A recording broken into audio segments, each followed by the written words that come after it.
मगध का साम्राज्य अपनी पूरी ताकत पर था, फिर भी आचार्य चाणक्य की आंखों में नींद नहीं थी। एक मंत्री ने पूछा, आचार्य सब ठीक तो है, फिर इतनी चिंता क्यों? तब चाणक्य ने जलते हुए दिए की तरफ देखा और कहा, जब दिया बुझने वाला होता है तो वो सबसे ज्यादा फड़फड़ाता है। विनाश कभी अचानक दरवाजा नहीं खटखटाता, वो आने से पहले अपने दूत भेजता है, अपने संकेत भेजता है।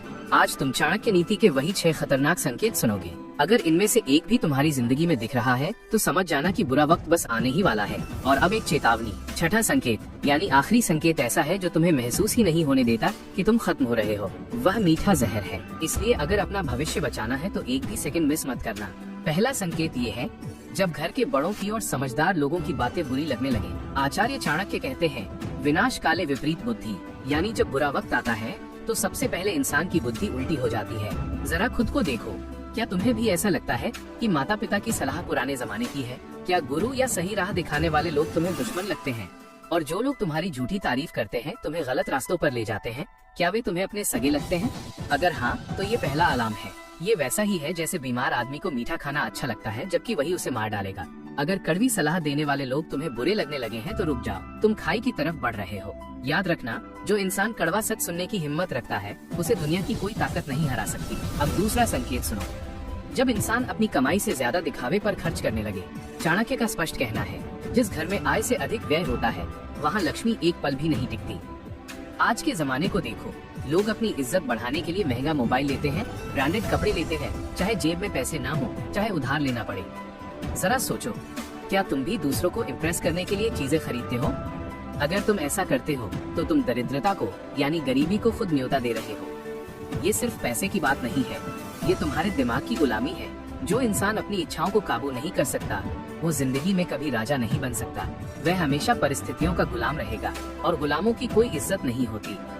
अब तीसरा संकेत, जब आलस से आराम लगने लगे और मेहनत सजा लगने लगे। चाणक्य कहते हैं, आलस्य मनुष्य के शरीर में स्थित उसका सबसे बड़ा शत्रु है। लेकिन यहाँ आलस्य का मतलब सिर्फ बिस्तर पर पड़े रहना नहीं है। इसका मतलब है आज के काम को कल पर टालना। क्या तुम्हारे साथ ऐसा होता है? तुम सोचते हो अभी तो बहुत समय है, बाद में कर लूंगा। यह सोच दीमक की तरह है। यह बाहर से सब ठीक दिखाती है लेकिन अंदर से तुम्हारे सुनहरे भविष्य को खोखला कर रही है। जिस दिन तुम्हें मेहनत करने में पसीना आए और खाली बैठने में मजा आए, समझ लेना तुम्हारा बुरा वक्त अपना सामान बांधकर तुम्हारे घर की तरफ निकल चुका है। यहाँ एक राज की बात समझो, सफल लोग काम इसलिए नहीं करते क्योंकि उनका मन करता है, वे काम इसलिए करते हैं क्योंकि वो जरूरी है। यही फर्क है एक साधारण इंसान में और एक विजेता में। तुम विकल्प नहीं, जरूरत बनो। अब रुकिए, अब तक जो 3 बातें बताई वे सुधारना आसान था, लेकिन अब जो आगे बताने जा रहा हूँ वो ज्यादातर लोगों की रगों में खून की तरह दौड़ रहा है। अगर तुम यहाँ तक सुन रहे हो तो तुम बाकी भीड़ से अलग हो, क्योंकि कमजोर लोग कड़वी बातें सुनकर वीडियो बंद कर देते हैं। तुम रुके हो, इसका मतलब तुम्हारे अंदर बदलने की आग है।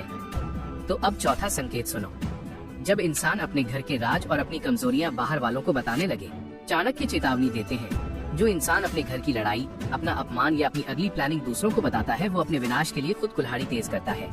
मान लो तुम्हें कोई परेशानी है, तुम भावुक होकर दोस्त या रिश्तेदार को सब बता देते हो। तुम्हें लगता है मन हल्का हो गया, लेकिन असल में तुमने अपने हाथ की तलवार सामने वाले को दे दी है। अब वो जब चाहे तुम्हें काट सकता है। चाणक्य कहते हैं, तुम्हारा राज तब तक तुम्हारा गुलाम है जब तक वो तुम्हारे मन में है। जैसे ही वो जुबान पर आया तुम उसके गुलाम बन गए। क्या तुम सिंपैथी पाने के लिए अपने दुखड़े रोते हो? इसे आज ही बंद करो, अपनी जुबान पर लगाम लगाओ। एक राजा और एक मूर्ख में सबसे बड़ा फर्क यही है कि राजा को पता है कब चुप रहना है।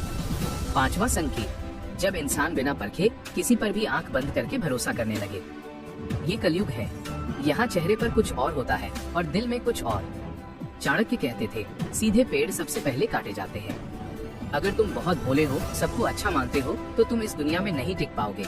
इसका मतलब ये नहीं कि तुम शक्की बन जाओ, नहीं, इसका मतलब है सावधान रहो। जो इंसान कल तक तुम्हें पूछता नहीं था, अगर आज वो अचानक बहुत मीठा बोल रहा है तो सतर्क हो जाओ। उसके पीछे उसका कोई स्वार्थ है। बिना मतलब के यहाँ कोई किसी के पास नहीं आता। अब समझ आया ना क्यों बार बार अच्छे लोग धोखा खाते हैं? क्योंकि वे सांप को भी दूध पिलाते हैं। लेकिन याद रखना, सांप को दूध पिलाने से उसका जहर कम नहीं होता बल्कि बढ़ता है। अपनी अच्छाई को कमजोरी मत बनने दो, अपनी अच्छाई को ताकत बनाओ जिसके चारों तरफ समझदारी की दीवार हो।